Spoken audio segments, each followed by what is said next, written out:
We're on a mission from God. Wendy? So I got that going. Darling? Looks like I picked the wrong week to quit sniffing glue. Light of my life. We enjoy your films. I am a human being. I thought they smelled bad on the outside.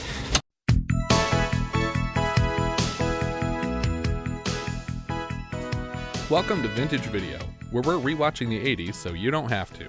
We'll be reviewing every major film release of the 1980s in real time. I'm Patrick O'Reilly. I'm Jesse Bayless. And I'm Richard Wells. And today marks the 40th anniversary of the release of Roadie on June 13th, 1980. It was written by Big Boy Medlin and Michael Ventura from a story by Medlin, Ventura, Zalman, King, and Alan Rudolph, directed by Alan Rudolph, and released by United Artists. This was originally adapted from a newspaper column about the fictional Travis Redfish by credited screenwriter Big Boy Medlin. Travis Redfish's home at the beginning of the film is the same house from the Texas Chainsaw Massacre, which is awesome. I thought it looked just like that house. It's the exact same house. It is that house. Oh my God. I was sure I was just, assuming things. Complete with the moving telephone booth. Right, that was their leather faces constantly going back and forth into the yard. Alice Cooper's role was originally written for Mick Jagger, but things didn't work out. So, lucky Mick Jagger. Oh. We start the movie like Texas Chainsaw Massacre with armadillos crossing a highway. These ones are better at it. A Shiner premium beer truck flies down the road with horns on the grill. I was sure that an armadillo was going to get hit. Oh, yeah. And I was going to be very upset. Yeah, because definitely they used real animals in this one. Yep. They all got leprosy. What? Huh? Armadillos are known to carry leprosy because of true? their low body temperature. Well, then I all wouldn't it have been takes. upset if they got hit. Frickin' lepers, get out of my town. We're going to cause you to shipwreck. I just want to shipwreck a whole ship full of armadillos now. Take that precious armadillo gold.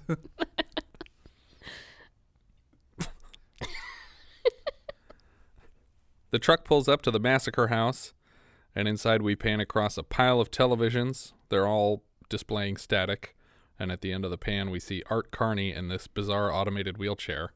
Bizarre. It's amazing. Awesome. Yeah. It's amazing. I can't believe how much effort they put into this thing. I know. This whole scene, this set is incredible, but it's got all this weird tech attached to it. Outside, BB Muldoon is honking the truck to wake up Travis, his co-driver for the day. A toy train set brings Corpus, that's the Art Carney character, a cigar. And Alice Pooh, Travis's sister, enters the room with her hair. Her name is Alice Pooh? Yeah. Alice Pooh. Okay, I didn't catch that. They just tried to make her generally disgusting in every scene. They succeeded. Yep. Mm-hmm. But her name is Alice Pooh, and she enters with her hair in curlers, and her face is covered in this weirdly smeared paste.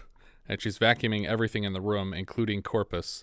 And when she gets into his armpits with it, he's like, You're sucking away all my deodorant. BB enters the house, and Alice spins and catches him in the crotch with the vacuum, which she forgets how to turn off, so he's just getting hurt here.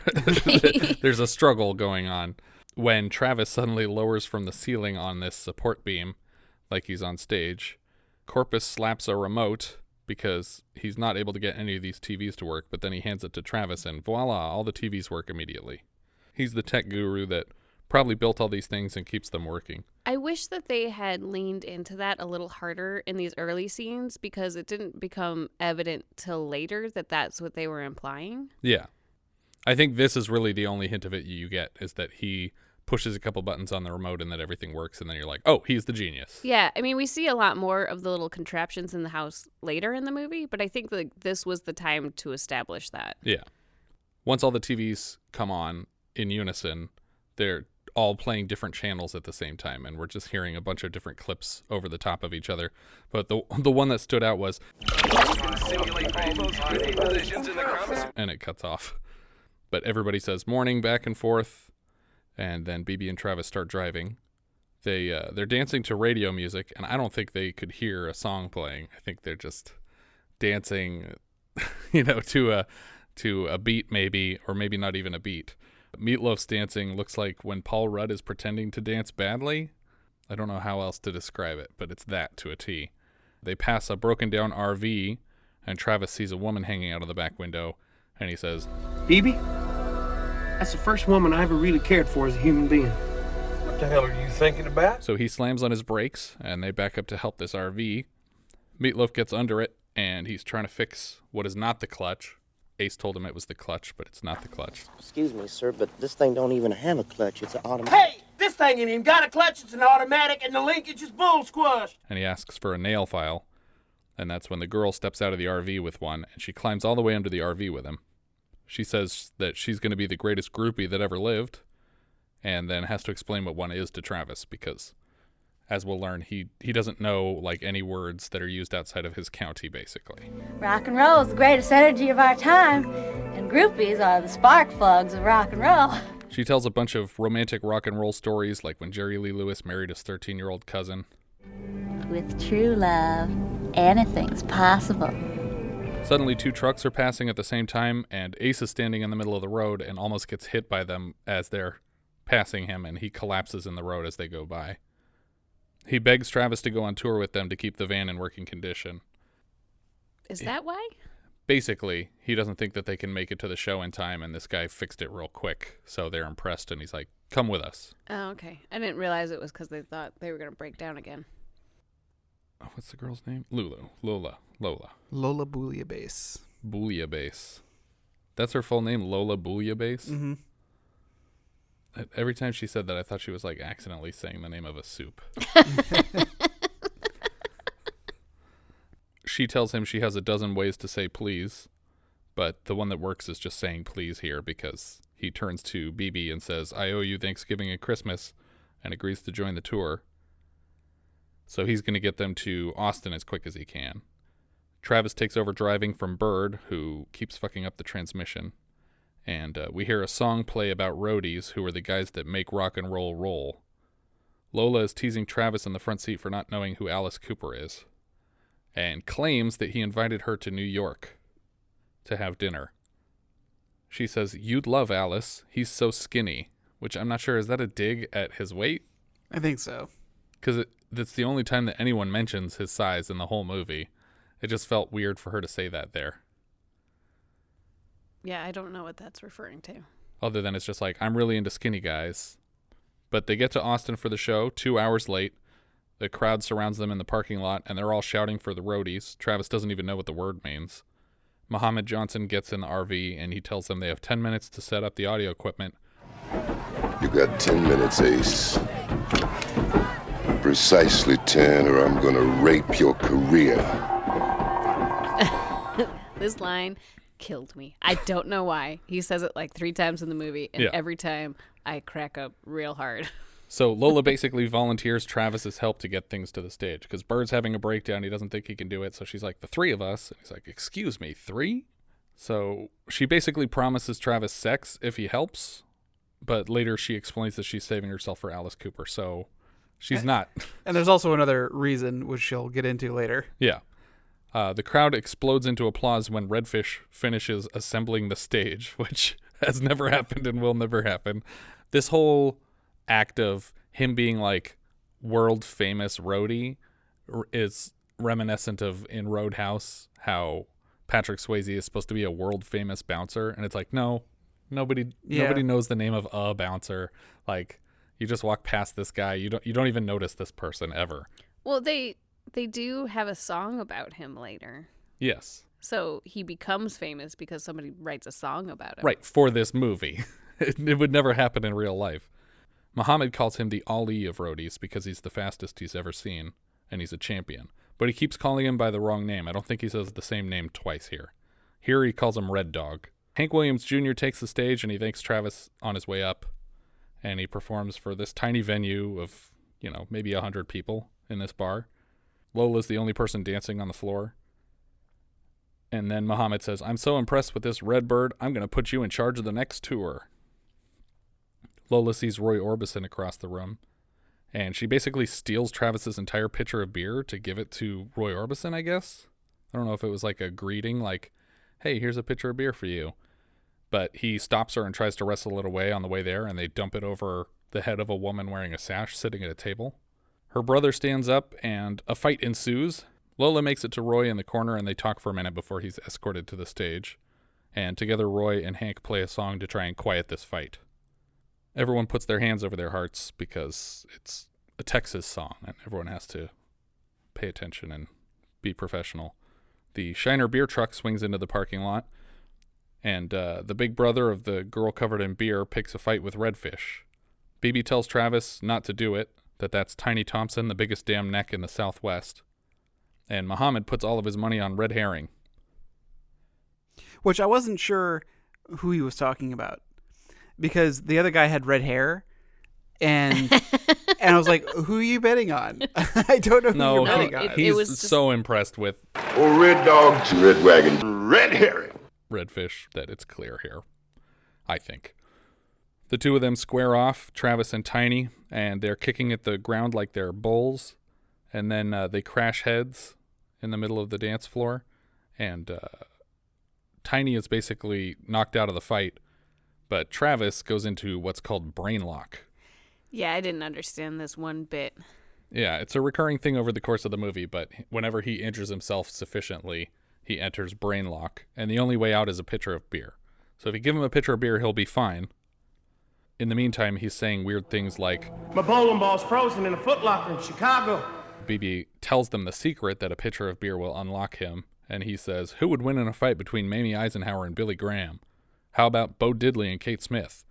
What's the relationship between Styrofoam and the planet Jupiter? Mohammed tells them to be in Los Angeles tomorrow.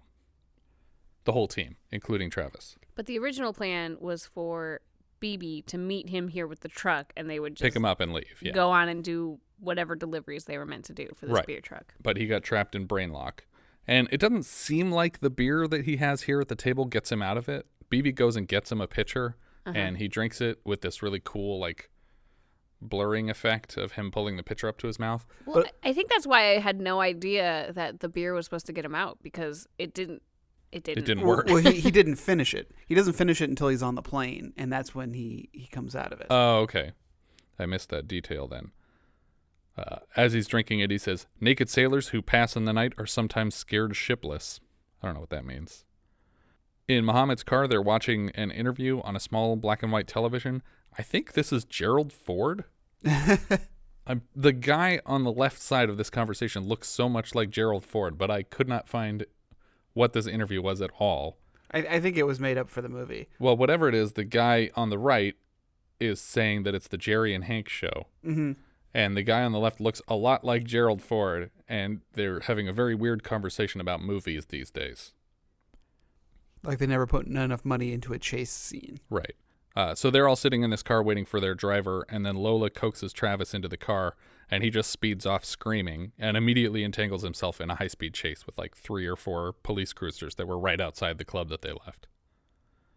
And then we get this Benny Hill moment of driving up and down the roads in the city, and the police are behind them, the police are in front of them, the police are driving backwards away from them. Right, but we just got like this stationary long shot down the main thoroughfare that's pointing at the Capitol building, I guess. Where in Austin are we? Yeah.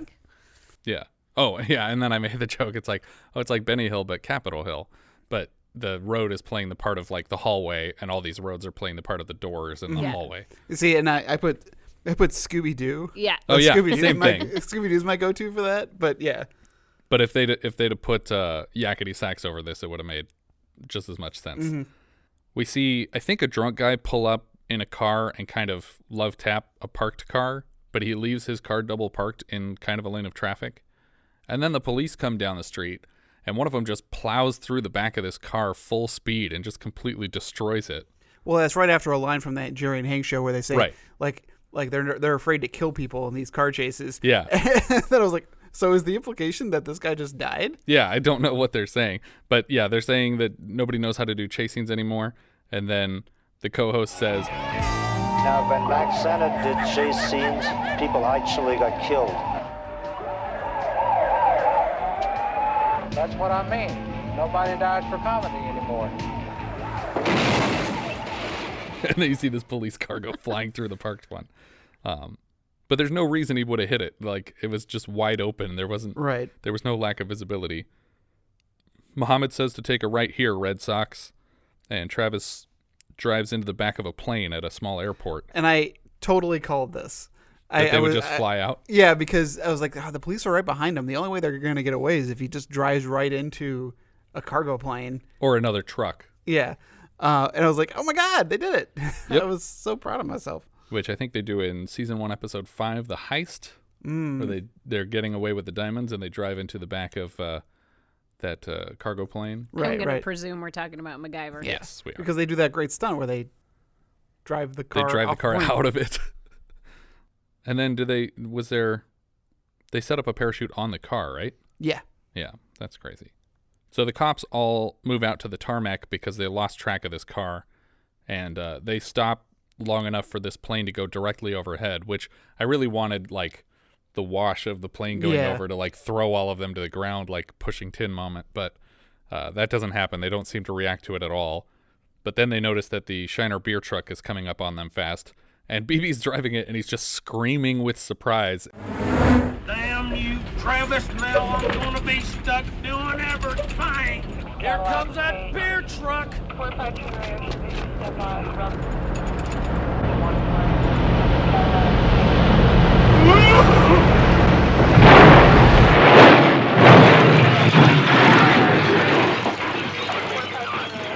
Even though he has like a quarter mile to turn around. Right.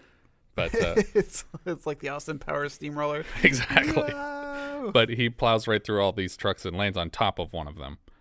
Travis exits the car in the plane, and he opens one of the exterior doors of the back of the plane and stares down at the drop for a while before he faints backwards into the plane. Yeah, it's at this point that he has finished his beer, and now he's, I guess, unlocked. And that's when he looks outside and he goes, oh, how did I get here? I'm up on a plane. We're back at the Redfish household, and BB is in a neck brace telling the rest of the Redfishes what happened. The rest of the Redfish? What happened? I don't know. Corpus drives his magic wheelchair around, and Alice feels bad for BB because he has to pick up all of Travis's extra work. But Corpus points out that Travis has helped BB out a lot in the past, too. Like that time that BB said he was abducted by aliens and was wandering around town naked. Travis wakes up in a moving truck in Los Angeles. They're setting up a stage at the Whiskey A Go-Go. Travis freaks out on Lola when she admits that she promised his work on his behalf while he was unconscious. And she pretends to cry for a second after he yells at her. And then when he apologizes, she's like, okay, let's go. But while he's apologizing, he's like, I didn't hit you or nothing. She's like, You hit me in the heart. But she stops crying instantly when he agrees to take her on a few runs that she wanted to do today. One of which is going to a laundromat to do the crew's laundry as a surprise for them. She admits on the way that she is 16 years old, and she tells him that she can sense things like, right now she senses that Jerry Lee Lewis is on the radio, and when they turn it on, he's like, oh, is this that power you were talking about? But I don't remember her mentioning this power before this moment. Maybe she does. Then she stands up in the car and starts shouting words that you presumed were lyrics at the time, and I Googled them and I couldn't find them anywhere. I can't stand apple pie. I'll eat chili till I die. Hot damn, I'm a woman. I don't know why she says that, but she does. Maybe she's brain locked. We see this office building where Peter Frampton is leaning against a banister reading a magazine. He's receiving a page through the building's PA system. And then two guys that look a lot like Blues Brothers are sneaking around a corner. Mm-hmm. That movie comes out a week from now. Ace says hi to Frampton as he's walking by. He's just like, oh, hey, Pete. And he mentions how smart he is for hiding all their cocaine in a box of laundry detergent because no one's going to check there. Travis and Lola head out to the laundromat, and an old lady notices they're having trouble with the Tide, and she tastes some of it to determine what's wrong. But immediately knows what it is. Yes. I'm as weirded out by the fact that she ate any of it as I am that she took all of it. She's just like, oh, that's what old ladies are for. Like, we're just nice old ladies, and we trade you for better detergent. So she's able to do this laundry with the new detergent. Now, unless this is a regular scheme that people do, I don't know why these cops would be following them around with the detergent all day unless Ace called the police on them Why would they even be here doing this? Did they do this to everybody who comes into the laundromat? But knowing that she has it and that she's taken it to a laundromat would make me think that this is just a regular box of Tide. I don't know. There's only one way to test. Yeah, you got to do a whole line of it. That's God. the only way. This is horrifying. Yeah, so absolutely horrifying. The cops immediately test the Tide, assuming that it's Coke. So they're so sure that this one guy does like an inch wide line of it across the top of one of the washers. I think this is so much worse than eating a Tide Pod. Yeah, and he just screams at the top of his lungs, and his partner's all, "It's good shit, is it?" How is it? Pretty good shit, huh? Yeah. And then when he realizes, oh no, this is terrible, and he's like, look what you did to an innocent cop, as he's like dragging him out of the place, and there's just foam gushing out of his nose and mouth. Oh my God, he's foaming at the mouth. That'll kill you, I think. And he's like leaning out of the side of the car because he doesn't want to get the detergent all over the inside of the car as they drive away. It's like self-cleaning vomit. Yeah. The bands all decide to cancel on tonight's concert because someone took the box of Coke down to the laundromat and gave it to an old lady. Ace tries to smack Lola for losing the Coke, but Travis catches his hand, and he's like, that is such a bad idea. I just can't believe how terrible an idea that was. And he's just crunching his fingers in his hand. You could hear bones just breaking. Travis drags the whole reluctant band of Coke addicts onto the stage because they're trying to walk out saying, there's no Coke, there's no show. And he's like, get on stage. And he's literally just picking them up and throwing them over his shoulder and walking them up on stage. The lead singer here sounds so much like BB Newirth to me. Right. It's in our contract. No Tide, no ride. Oh, yeah? Yeah, her voice just, I was like, whose voice is that? I totally recognize the larger woman? Yes. It was definitely not her. Is this a famous band? Not really. I was trying to figure out who they were in the credits, and because there's a lot of band members that are credited as themselves. Okay, the best I could come up with was maybe they were the Spitters. I couldn't quite. I think they are the Spitters. I couldn't quite associate all of the people with whatever band they were. But the woman that I'm talking about, I think her name was Helen Human or something like that in the credits, and she was like the lead singer of the Spitters or something like that. But she does have other acting credits, so maybe these are just actors. When they're on stage, Travis notices that Lola's leaving anyway, even though he fixed everything and got the show to go on. He grabs the microphone off the stand and says, look, I set everything up. It's great. The show's still happening. And he throws a microphone to her so she can respond. And the two of them are doing this call and response thing into the audience. And everybody's loving it. The whole house is loving it. The drummer decides to play along and like play one beat for one person talking, another beat for the next person talking, so that everyone thinks it's all part of the show. And he's basically just begging her not to leave. And eventually she explains that she doesn't plan on leaving. And he's like, oh, well, why didn't you say that in the first place? And then she's like, oh, it's coming, it's here. And then there's this violent earthquake shaking the whole stage, and the show gets canceled anyway. But it's not her fault. We get a wide shot of Los Angeles, and the skyline is shaking at night, but then we slowly zoom out of this shot to reveal that it's a postcard that's shaking in Art Carney's hand because he just got a postcard from Travis in the mail.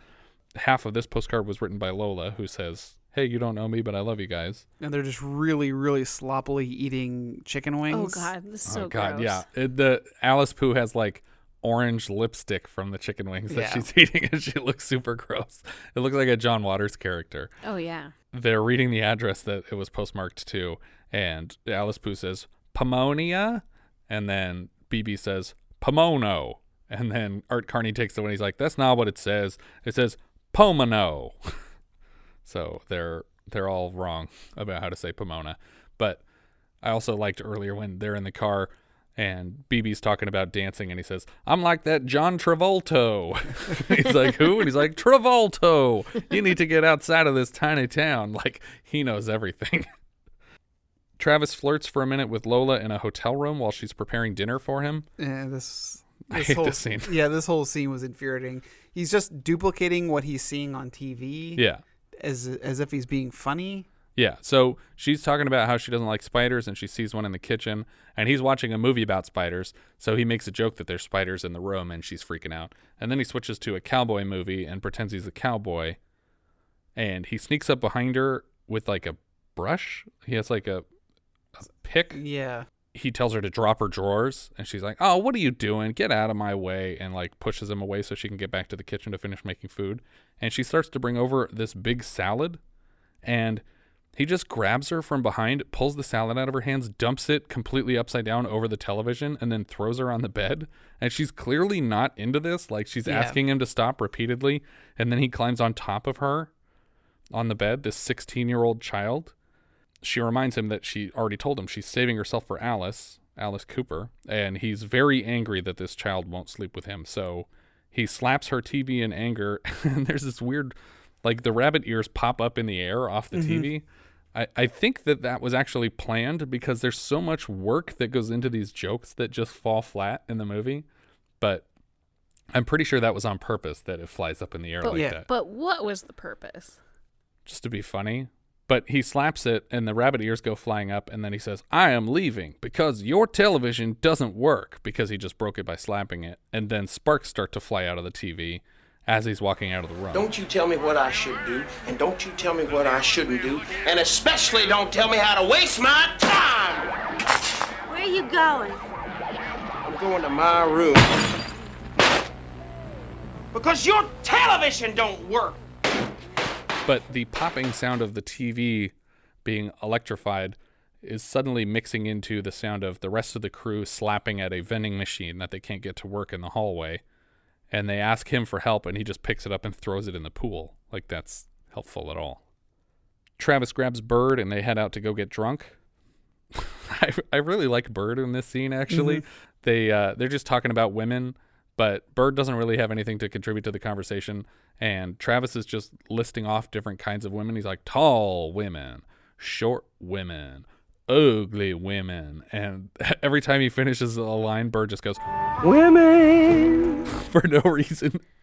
There were some ladies walking by at the head of this scene, and some of them were ugly women. I think they were bothered by what he was saying, but I don't think he was specifically talking about anyone there. You don't think so? No, I think he's literally just giving a list of different types of women that have driven him crazy. And then he starts talking about how he met a girl who acts like a Martian and looks like a Martian and talks like a Martian, and she might be a Martian. And then he goes, Martian! Martian women. Because he's just weird, and I love it. And I want to take note of this conversation for later. Okay. Is there any other point I need to make, or is that enough? No. Okay. You've said enough. Okay. A news report on the radio the next day says, Rock and roll dateline. Local officials are trying to put a stop to rock concerts due to fuel shortages. Hell, don't they know that rock and roll puts more energy into the air than it takes out of the ground? So that's the premise of this next event that happens. It's the government is upset about a fuel shortage, and they've decided that the best way to solve the fuel shortage is to cancel specifically rock concerts. Well, maybe it's just crazy California, and they're in Idaho. Yeah, this is Boise. Shoot. I thought they were going to Pomona. No, they were in Pomona when the earthquake happened. Oh, okay. But now they're in Boise. After their fight the night before, because Lola didn't want to get raped, they insist on speaking to each other through Bird in the cab of this truck. Bird and Travis start talking about cow pies as an energy source. I remember when this was a talking point in the conversation of energy conservation, where people were like, oh, well, did you know that manure, if you dry out manure and it's a better fuel source than anything else? And it's obviously not the case anymore, but this is just setting up a punchline later. While an outdoor event in Boise is being set up, the local government officials serve Mohammed with an injunction that shuts down the concert in the name of energy conservation. So they cut power to the stage, and Mohammed tells Redface to do something. Yeah, Redface, do something. Back at home, Corpus calls Alice to answer the phone because he can't reach it. It's out at the end of the line. This phone in their house is a full payphone booth, and it's on a line that goes out into the yard and then comes back into the house for some reason. But all these contraptions are very like Pee Wee Herman-esque. Yes, but this one right now, it's out in the yard, and she's out in the yard, so he tells her to answer the phone. But she's too busy having sex with BB in a hammock, so she barely gets into the payphone in time, and she's not fully dressed when she mentions that it's Travis on the phone, and then Corpus flips a switch to bring the phone booth into the house, so she's frantically trying to get dressed while the phone booth is moving inside. Corpus doesn't seem to care that they're not dressed. When he starts talking to Travis on the phone, BB's like, "You think he noticed?" And he's like, "Yeah, he probably noticed, but he doesn't care because he assumes that you have to marry me now." Lola overhears Travis talking to his father, and his father's giving him the mantra of the family, which is, "It'll work if you let it," or something like that. Yeah. She says, "Are you going to BS on the phone all day, or are you going to get things done?" And that's when he's like, "BS. Bullshit. That's it. You just saved the day." And then he hangs up on his dad, and he goes and collects a bunch of bullshit from a field, and they dry it to make an alternate fuel source so that they can run basically a generator behind stage to keep the show running. Yeah, it's pretty elaborate setup that he, in theory, just whips up on the spot. You Right. know, a big water tank and, Well, his steam powered turbine. Yeah, when he's talking to his dad says, "If you need one, buy one. If you can't afford one, make one." And so they're literally holding up mirrors to reflect the sun to ignite this pile of cow turds. And then the You're cow telling me turds nobody at a rock concert has a lighter? apparently. But the heat is boiling the water, which is pushing the fan, which is rotating a generator and charging like a bunch of car batteries. And then all these car batteries are being used to power the concert. He gives Blondie the opportunity to be the plug-E and turn on the stage power. Yeah, she takes the female end of the cable, and he takes the male end, and they connect it. And then she gives him a kiss. Debbie Harry gives him a kiss before she heads on stage. Lola's angry at him for kissing a rock star, even though she has said nothing but how she plans to throw her virginity at a rock star. Blondie sings Burning Ring of Fire on stage. Not a Blondie song, which was a weird choice. Also, not a really great rendition No. of Burning Ring of Fire.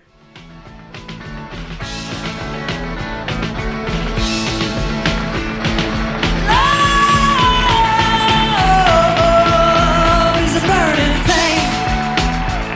It makes a fiery ring. Bound by one desire, I fell into a ring of fire.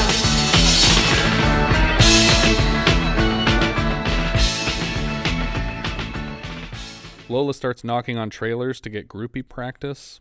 Travis is not cool with this. He's just kind of drinking at the top of some scaffolding during the concert. Yeah, I'm not entirely sure what that even means if she's not throwing herself at all these guys. Yeah, I think it clearly is what that means. But she's... Later on, she says that she hasn't been, but I don't know what she's doing here. Yeah, I don't know what she's doing in there if she's not doing that. And she's already told him that she's saving herself, so it's a little confusing. She's probably just being her super friendly self when she gets in there and then forgets to be slutty at all. And then she just becomes friends with them. Worst groupie ever. Mohammed thanks Travis Redtop for saving the show. He's on stage thanking him, and he invites him to speak when Travis falls off the scaffolds and just drops through the stage. Hey, Red Snapper, you all right? And then he's trying to climb up through the broken stage, and he's in brain lock again, so he tells the crowd a bunch more nonsense before the rest of the crew are able to wrestle him off stage. Mohammed tells Debbie Harry to get him to the hotel. Mohammed tells Ace that Travis has inspired him to run for president. And Ace is like, "Wait, what? Why him? Let me run it. I campaigned for Spiro Agnew." Which is weird. That whole thing is weird. What does him running for president have to do with anything? Well, it never comes up again. Yeah, that's the end of the story anyway. I think that's the end of his character, right? We don't see him at the Alice. Is he at the? I don't remember him at the Alice Cooper concert. I don't know if he is. No, because I don't think their tour isn't associated with Alice Cooper whatsoever. Yeah. He is in the back of a car with the rest of Blondie. He says... the rest of Blondie? Is Blondie a group? Yes. Debbie Harry is the lead singer. I did not know that. Blondie is the group, yeah. I don't know anything about music. Well, there you go. Which is makes this movie very difficult for me. But yeah, he's in the car with them, and he's saying brainlock stuff like... That's part of the movie. I sure wish I was here. Maybe I'll get here soon. Oh, I love intellectuals. And someone's filming them from the front seat. And so we're getting these really trippy shots of him just like staring directly into camera and being odd while everyone else is just shouting nonsense back and forth with him like everybody has brain lock. Back at the Sawtooth Inn. Oh, that was my next note.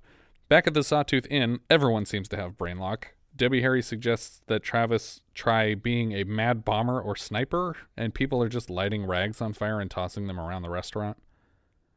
Lola brings the band that she has befriended to the hotel. The band is called Snow White. I called this one. Yeah. And we see her getting out of the van. She's like, come on, guys. And she goes inside. And while they're sitting at the table, Lola comes up with 7 dwarves and starts chewing him out for sitting here at this table with her. And Travis basically follows her out of the restaurant angry, so they're arguing in a back room. And he says, how many trailers have you knocked on today? And she says, what are you doing with that painted hussy? And he's like, painted hussy?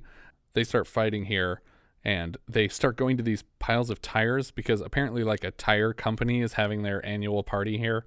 And so there's just piles of tires all over the place, and they start grabbing them and throwing them like just across the restaurant, in like knocking down tables and people. Travis is able to drag her to the car, and he puts her in his car and he says, I'm taking you directly to New York to see Alice Cooper. We're going to get this over with. As they're walking around in New York when they get there, everyone's carrying radios on the sidewalk, and they're all talking about the world's greatest roadie, because that's him. And he drags her into a concert venue and up onto the stage during a rehearsal, just as Alice is showing up. Travis shouts at Alice Cooper that he needs to take Lola on a date that he promised, and instead of saying, what are you talking about? I've never met this person in my life, he's just like, of course, I always keep my promises. Like, okay, whatever you say, sir. Travis pushes through this big net of balloons on his way out of the venue. But when Alice hears that he is the Travis Redfish, he sends his security team to intercept him. Well, because he seems to be having problems getting his concert up and running. Yes. And he just snaps his fingers, and like these like 5 guys just kind of jump into frame. Right. And they start chasing Redfish out of the venue as he's walking up this ramp. And when they finally catch up to him, the guy that's shouting in his face is Kurtwood Smith. Yep. In his debut feature film appearance. Before their date, Lola makes a bunch of demands of Alice. He says, you need to wear the snake, you need to wear the eyes, you need to have leather, all the black leather. And he's like, okay, let me just get all this down. He's like writing down the details, like, okay, I need to remember this date to do it proper. And she whispers something in Travis's ear, and he's like, are you kidding me? Are you crazy? And he's like, what is it? And the red cup thing? That comes with the black leather. You're good. This movie needed more of this. Yeah. Well, they go to the dinner conversation, and it's just the 3 of them sitting at the table being funny. But it's a legitimately funny scene, and all 3 of them are entertaining for it. I'm actually really glad it was Alice Cooper and not Mick Jagger. I agree. I think that Alice Cooper is a very genuine guy and a funny guy. Yeah. And I think Mick Jagger takes himself way too seriously. Yeah, I think it would have been an even more uncomfortable scene with Mick Jagger here. Based on this conversation they're having over dinner, Travis is basically just being hired to fix all of Alice's stuff. He says that he'd do just about anything for a ride home. And Alice Cooper says, man, I'll buy you the bus to get you home if you'll fix this show. And it turns out he buys him the bus. He literally gets a bus out of this deal. So in exchange, he's going to get a ride home. But the next day, we see him setting up the Alice Cooper concert. Is he literally powering this concert with potatoes? Yes, it is a series. The whole concert? It's a series of potatoes all wired together that solved whatever problem they were having. Okay. Because I thought, I was like, is that just a fix for one technical problem, or is this literally like, we're not using electricity? Well, he throws a lot of stuff out there. He says he needs a sardine can because it's the only thing that's going to make it all work. Well, he says it's the only kind of metal that works for the sound impedance.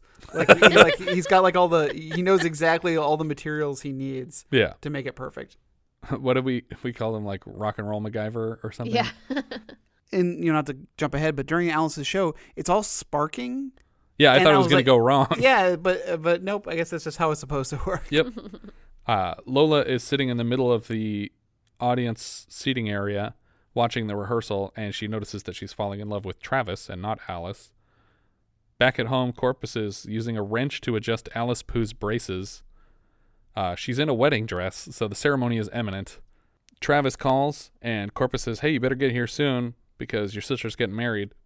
And we didn't think to mention it to you before right now. During the concert, yeah, the potatoes are sparking and nothing goes wrong. They're just sparking. Yeah. Lola is decked out in Alice makeup while she's watching the show. She looks weirdly like him. Like, I think she has like a similar face shape on top of the makeup, or I guess under the makeup. But it's just it'd be weird if the makeup was under the skin. But that's called a tattoo, Pat. Right. Lola sees Travis walk away from the stage and out through the lobby, and she's trying to catch up with him, and she's telling him, no, you don't understand. All these rock stars, they love you. Like, I'm backstage with the biggest rock stars in the world, and they're just talking about you and how great you are. And I realize that the only thing matters is fame, and you're really famous now, so I just want to marry you instead. She says they asked her to be a groupie for their next tour, which is weird already, because isn't, like, a groupie literally just supposed to have sex with the band? Like, isn't that what a groupie is? I think the definition of a groupie is somebody who follows a band on tour from show to show. They don't necessarily imply they do anything with the band whatsoever. Because I felt like at least in the 60s and 70s, that's what groupie meant. I think groupie is somebody who follows them on tour. Okay. Maybe. Either way, it just seems weird that they're inviting her to be a groupie, because usually it's like a volunteer position, I thought. And she says, in addition to me being their groupie, they want you to be their roadie. And he says, look, I just found out my sister's getting married to my best friend, and I have to go. Like, I'd feel like an even bigger fool if I didn't go right now. And she says, you can't ask me to go with you now. And he says, I didn't say a word, did I? Because he intends to go himself in his brand new bus that says Texas or bust on the side of it. She worries as the doors are closing that she won't have another chance, and he agrees. Redfish, this is my dream. I might never get a second chance. You probably won't. And I think that she's talking about being a groupie, and he's talking about himself. Travis pulls up to the wedding in Texas in his Texas or bust bus, and inside the house, Corpus is just spraying a girl with some weird invention that he has for spraying water. And when Alice Pooh walks in, she says, oh, shoot, Daddy, you'd rather squirt girls and watch TV than see your own daughter get married. Rather. I think they're about neck and neck. because he's just a weird old man. BB is completely trashed for the wedding, and he's getting dragged down the aisle by like 4 guys. Daddy is watching a pile of TVs at full blast in the house. She's like, Daddy, you said you were going to turn those down. And he's like, I want to see who wins this wrestling match. The priest stops mid-vows to welcome Travis W. Redfish. Inexplicably, Bird is already here at the wedding, just sitting in the back row. He's like, Bird, what are you doing here? He's like, I heard there was a party. Because he's great. BB passes out before he can even kiss Alice, but after he says his vows, so he got the important part, and she just screams, I'm married!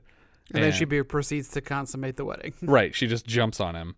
Travis takes a call in the booth from Lola, and he goes to find her in some ghost town.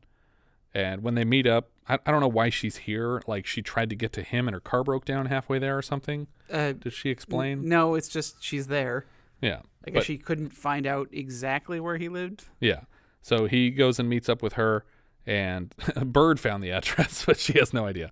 She says that she's quitting groupie work, and she wants to be a psychic, and she didn't sleep with anybody in any of the bands. So he's very happy about that. They drive the bus down this dark road at night, and they're about to kiss when she says, hold on. And he's like, what is it now? And she's like, no, I sense something. Something is happening. And then we see this bright light from a UFO hovering over the charter bus, and Lola can see from here that the UFO is damaged, and they'll need him to fix it. What the hell is that? Oh, Redfish. It's landing. It's damaged. They must know that you can fix it. In fact, I know they know you can fix it.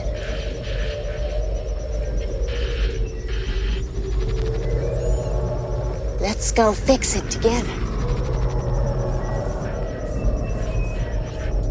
Oh, boy!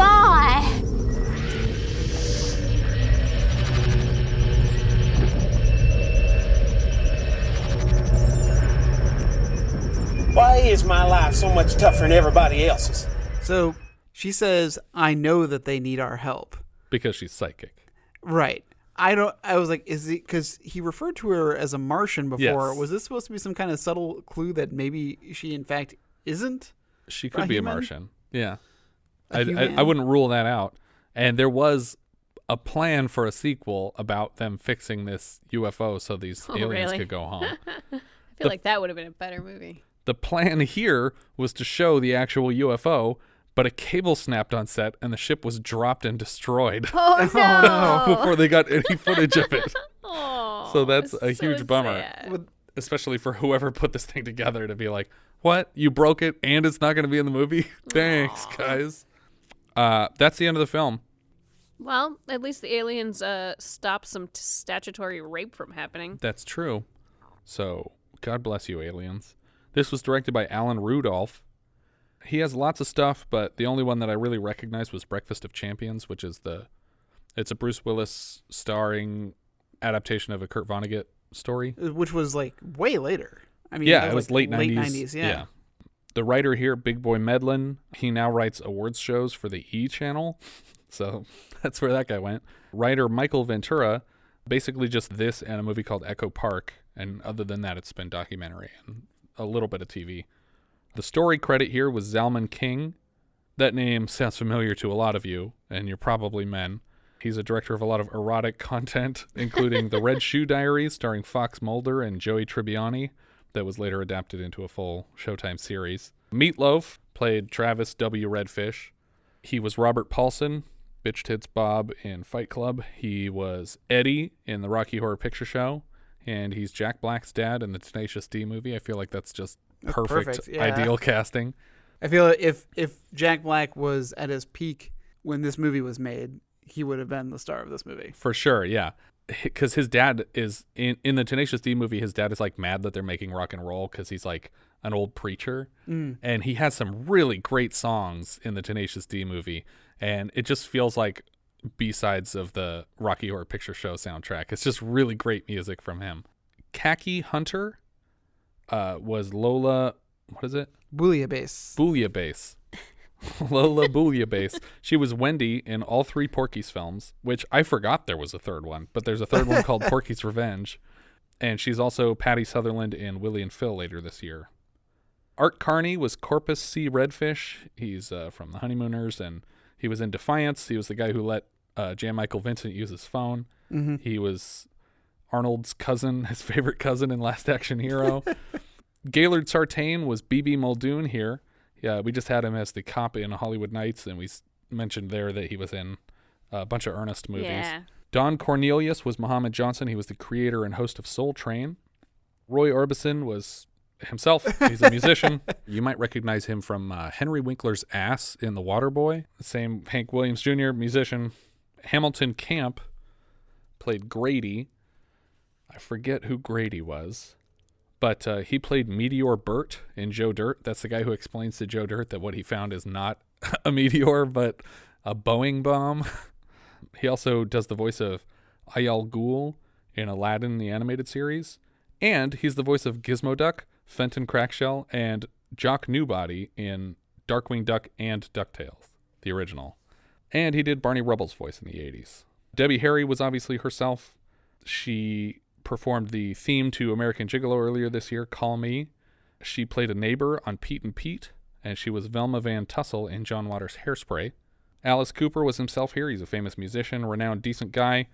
He also plays himself in Wayne's World, Tim Burton's Dark Shadows movie, on Family Guy, and in that 70s show, again with Red Foreman. I went to an Alice Cooper show once. Did you? It was really good. I was probably... Summerfest or what? Oh my God, no. It was at the Rave in Milwaukee. It was probably around 2000. Okay. Like 20 years ago. It was really entertaining because even then he had quite the stage theatrics. Yeah. So I think like that is absolutely why you go to those shows. They're just really elaborate.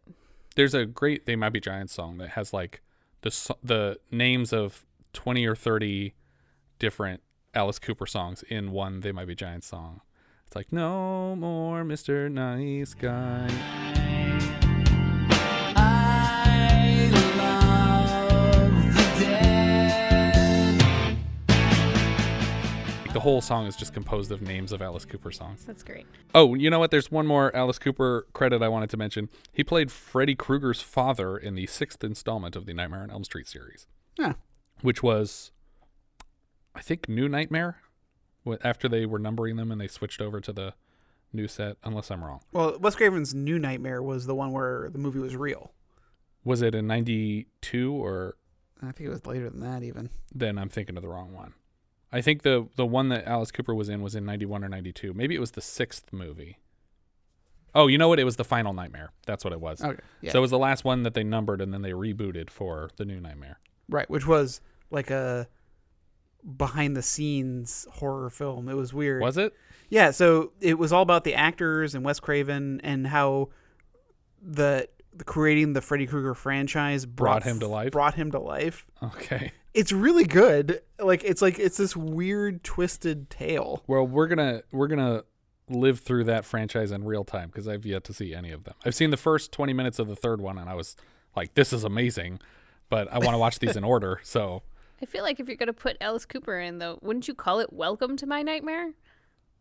Well, he's not like the main character of the okay. movie. All right. But also in that They Might Be Giants song, though, Welcome to My Nightmare. Kurtwood Smith was the security guard here. He's Red Foreman from that 70s show. He will always be Red Foreman. He's done so many things, but he will always be Red Foreman. He was a bad guy in RoboCop. He dies a bad guy. There's so many bad guys. Yeah, I know, but he's great. And he was in that massive shootout at the drug den. And then he's also the president of the Federation in Undiscovered Country, Star Trek 4. And then we have Peter Frampton here, just as himself, another cameo from a musician. I didn't even notice him in there. Where was he? There's literally a PA saying, Mr. Frampton, calling Mr. Frampton, and he's just leaning on the balcony when you see those two Blues Brothers guys the first time. Oh, okay. They're like walking behind him down a hallway. Mm-hmm.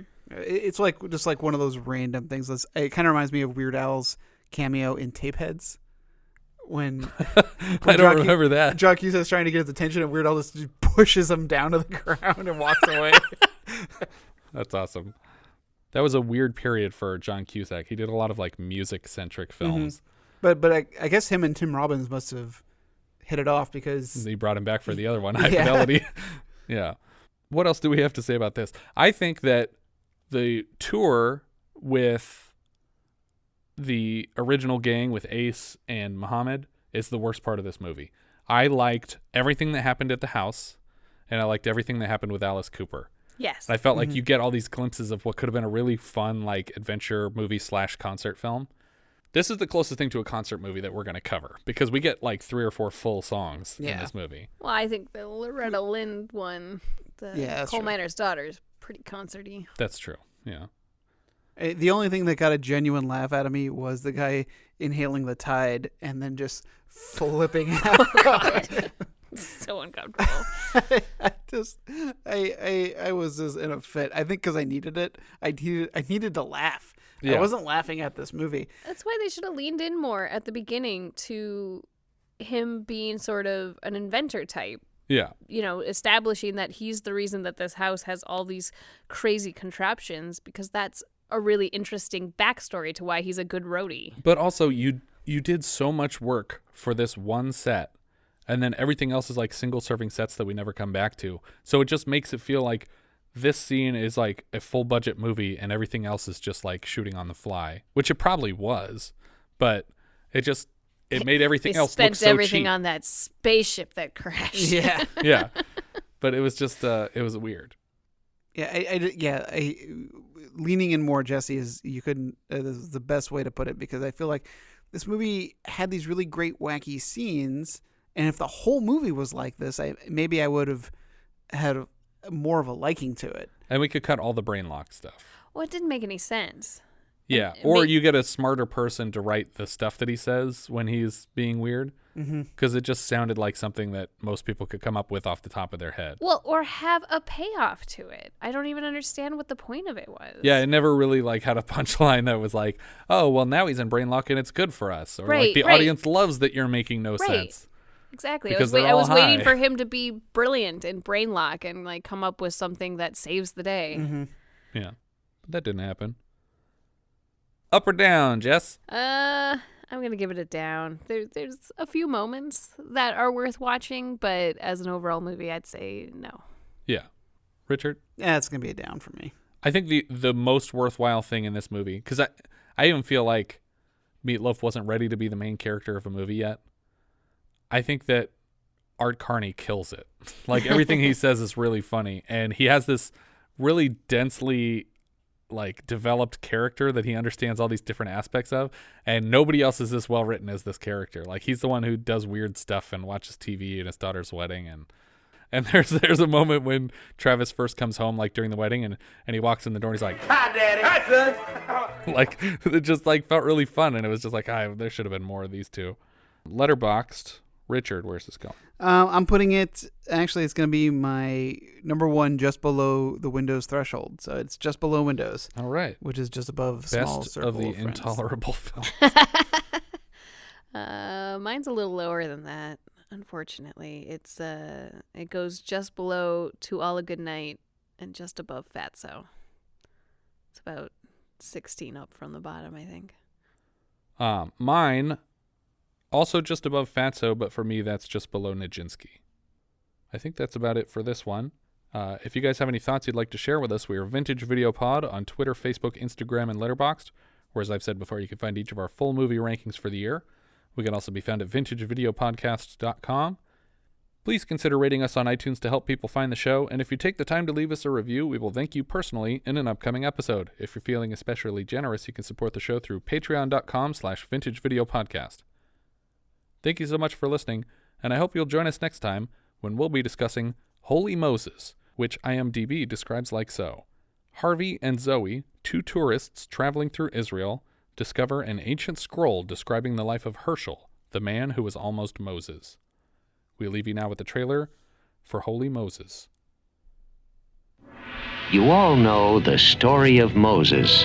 Well, this is the story of Herschel, who floated down the Nile with Moses. He might have had Moses' job, but he just didn't have the right connections. Dudley Moore. I am the God of Abraham. I'd have to hear him a few more times before I got him down pat. Lorraine Newman. James Coco. Oh, no, slay me instead. Listen, now, he has a point. Yes. Paul Sand.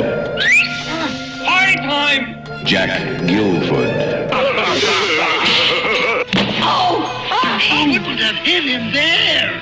Dom DeLuise. Herschel. Let's have lunch. John Houseman. We go with fire and brimstone. Madeline Kahn. Hello? The way the sun's glistening through your hair. David L. Lender. I will make you see again. Don't blow it. Richard Pryor. The man was phenomenal. What, are you kidding me? He split the Red Sea in half. I mean, zip down the middle, cover quick, and no excuses. John Ritter. Man gives in to temptation freely enough without any help from me. Thank you very much. After 3,000 years, the story can at last be told of the simple shepherd who tried to put out the burning bush. Holy Moses. Gigantic. Inspiration.